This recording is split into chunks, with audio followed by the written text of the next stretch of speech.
The great thing about this technique is that it pretty much works with everybody's face shape. You don't have to know your face shape in order to do it. So the very first thing that you want to do is to envision an oval. Envision an oval, and then everything outside that oval is going to be contoured. So the center is going to be highlighted and then the rest is going to be contoured. So in order to envision that oval, you need to work out your kind of edges.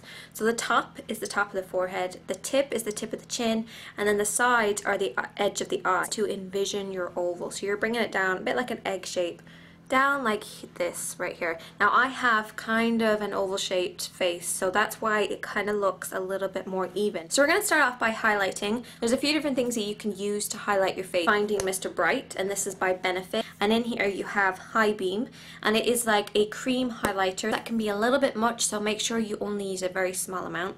Then you have powdered products. Here I have the HD powder by ELF. You might not consider this to be highlighter, but it has sort of an invisible highlighter in it, so it's not going to be that noticeable, which is why we can use it on different areas of the face. Then you also have one of my favorites, which is the Sleek Contour Kit.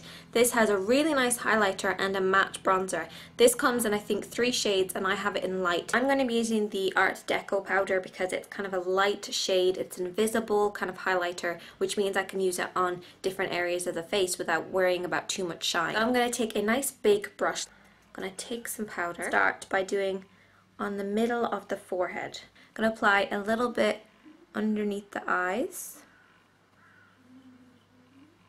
and then just a little bit on the chin. If you're doing underneath the eyes, you're better off having it a little bit thicker going to thinner, so you're going to blend it upwards like this, which is going to lift the face. So I'm just going to blend that outwards.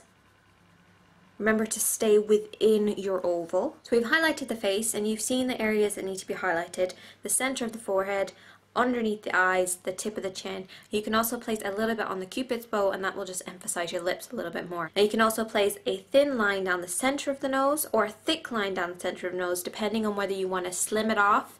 You do like a thin line, or if you want to broaden it, you do slightly thicker line. Now we're going to move on to contouring. Contour, it is best to use something like a matte bronzer. You don't want to have anything with shimmer in it. Shimmer draws more attention, so keep it matte.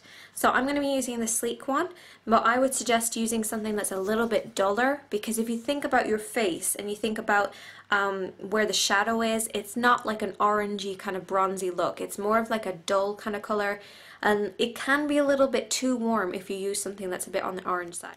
So I'm going to take some of my matte bronzer onto the tip of the brush. Tap it off because you don't want too much. Too much of a bronzer will actually look too fake. So if we're imagining our oval shape, we're going like this, so everything beyond this point needs to be contoured.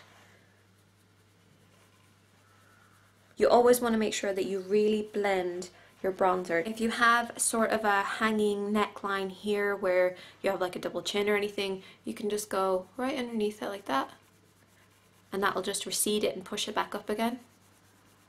Now if you have a long face, or you have a high forehead or a kind of long chin, what you can do is take a little bit of your bronzer and work it up to the top like that, and just work across. Now keep it quite high up towards the hairline, and that will shorten the forehead but also shorten a long face. You can also do the same on the tip of a chin.